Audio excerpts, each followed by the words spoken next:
జై శ్రీరామ్ స్వామి, జై సద్గురురామ్ స్వామి. చివరి శ్లోకం స్వామి.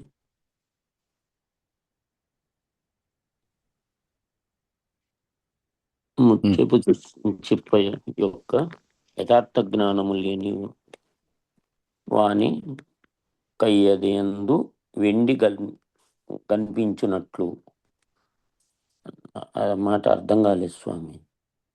అంటే ముత్యపు చిప్ప, ఆలు చిప్పలు తెలుసు కదా? తెలుసు స్వామి. ఆలు చిప్పల లోపల వైపు చూసి ఉంటావు, ఎప్పుడైనా చూసావా? చూసాను. లోపల వెండిలాగా మెరుస్తూ ఉంటుంది అది. ముత్యపు చిప్ప కూడా అంతే ఉంటుంది. చిన్నపిల్లవాడు ఎవరైనా తెలియని వాడు ఉన్నాడు, దూరం నుంచి గమనించి ఇక్కడ ఏదో వెండి రేఖ ఏదో పడి ఉన్నట్లుందే అని చెప్పి అనుకోవచ్చు. దాన్ని అనుకుంటాడు, తెలియదు కాబట్టి.